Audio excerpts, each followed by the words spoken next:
வணக்கம். இந்த வண்டி எக்ஸ்பல்ஸு. இது வந்து ரன்னிங்கில் ஆஃப் ஆகுது.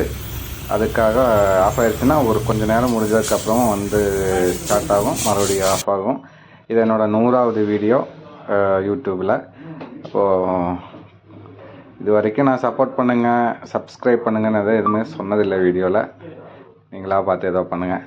சரி, இதில் அந்த பெட்ரோல் ஃபில்ட்ரு க்ளீன் நம்ம எப்போவுமே வந்து இப்போ க்ளீன் பண்ணி முடியாத பட்சத்தில் தான் வந்து இது 7000 ரூபா வருது.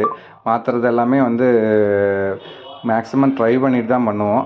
இப்போ அந்த ஃபில்ட்ரெல்லாம் க்ளீன் பண்ணிவிட்டு நான் உங்களுக்கு காமிக்கிறேன். எவ்வளோ டஸ்ட்டு வந்து அந்த பெட்ரோல் ஃபில்ட்ருலேருந்து வருது அப்படிங்கிறது நான் உங்களுக்கு காமிக்கிறேன். ஆனால் வந்து என்ன இதுனா அந்த பெட்ரோல் ஃபில்ட்ரு க்ளீன் பண்ணி ஸ்டார்ட் பண்ணி பார்த்தா மறுபடியும் அதே கம்ப்ளைண்ட் இருந்துச்சு.